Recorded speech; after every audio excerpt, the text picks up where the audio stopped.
जो last topic जो हम देख रहे थे वो ये था कि तीनों ही रिप्लेसमेंट एल्गोरिथम्स फीफो, ऑप्टिमल और एलआरयू ये तीनों कैसे वर्क करते हैं, तीनों में हमारे पास में क्या क्या बेसिक डिफरेंसेस हैं।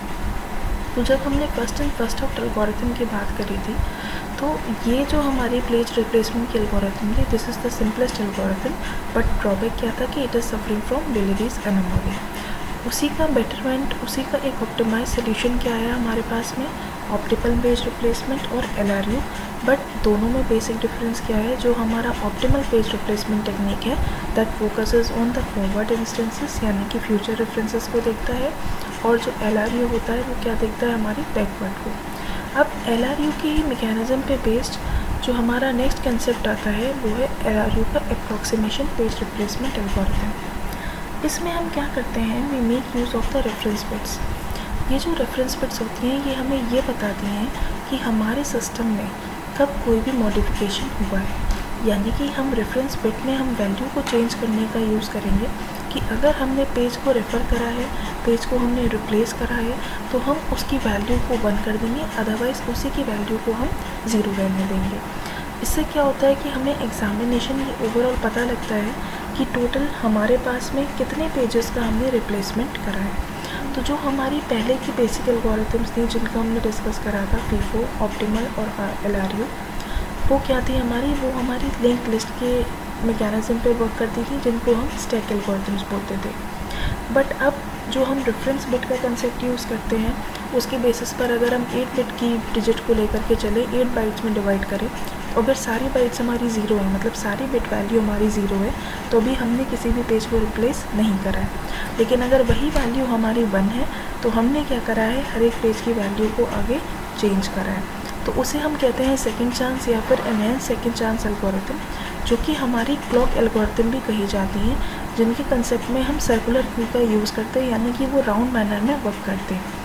क्योंकि ये सर्कुलर क्यू में वे इम्प्लीमेंट होती है तो हम क्या करते हैं, हम शिफ्ट वेक्टर का यूज़ करते हैं जिसमें हम उसकी वैल्यू को एक एक 1 से शिफ्ट करते जाते हैं लेफ़्ट बिट। तो उसके बेसिस पर हम डिटरमाइन करते हैं कि अब वो एल्गोरिथम जो भी हमने पेज को रिप्लेस करा था वो पेज रिप्लेस्ड हुआ है तो उसकी रेफरेंस वैल्यू क्या है, क्या वो बिट मॉडिफाइड है या फिर नहीं है। इसी के बेस्ड पर हमारी जो दूसरी टेक्निक होती है वो होती है counting based page replacement algorithm. यहाँ पर हम 2 टेक्निक का यूज़ करते हैं, एक होती है हमारी लीस्ट फ्रिक्वेंटली यूज्ड और एक होता है हमारा मोस्ट फ्रिक्वेंटली यूज्ड। ये दोनों ही एल्गोरिथम्स जो हमारे पास में अवेलेबल हैं, इनकी परफॉर्मेंस वाइज इतना बढ़िया हमें रिज़ल्ट नहीं मिलता है क्योंकि इनका इम्प्लीमेंटेशन बहुत ज़्यादा एक्सपेंसिव होता है। इसमें हमें क्या करना होता है, जितना भी पेज हम लोग यूज़ करते हैं, रिप्लेस करते हैं, उनको 2 बेसिस पर काउंट करते हैं, एक लीस्ट फ्रिक्वेंटली यूज्ड और एक कौन सा पेज हमारा सबसे ज़्यादा मोस्ट फ्रिक्वेंटली यूज्ड होता है। So this mechanism is based on the counting the page, जिसके अकॉर्डिंग हम अपना एल्गोरिथम को वर्कआउट करते हैं। इसी से सिंपलर जो कंसेप्ट है वो होता है हमारा पेज बफरिंग एल्गोरिथम्स का, जहाँ पर हम क्या करते हैं कि हम ये देखते हैं कि हमने टोटल अब तक जितने भी पेज को रिप्लेस करा, जितना भी पेज रिप्लेसमेंट का कंसेप्ट परफॉर्म करा, तो हमने कितने पेजेस को मॉडिफाई करा। साथ ही साथ हम एक लिस्ट ये भी बनाते हैं कि हमारे पास में टोटल कितने फ्रेम्स अवेलेबल हैं। क्यों?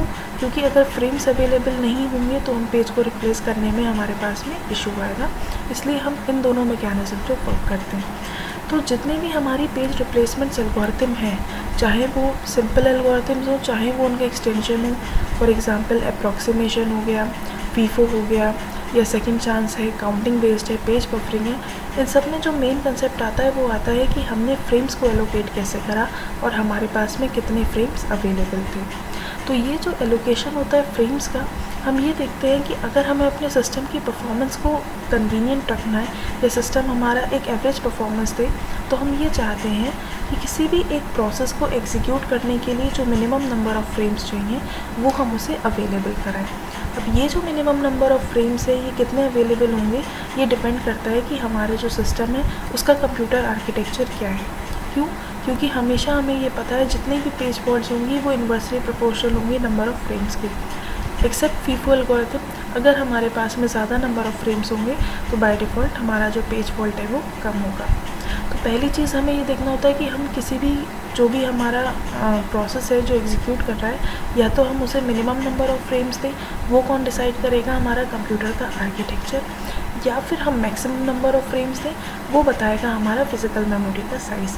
जितना हमारे पास में साइज़ होगा उसके अकॉर्डिंग हम देखेंगे। दूसरी चीज़ आती है कि हमने फ्रेम्स को कैसे एलोकेट करा, तो इसमें हमारे पास में 2 मेथड्स होते हैं। एक based on frames and process, दूसरा हमारे पास में बेस्ड ऑन द एलोकेशन।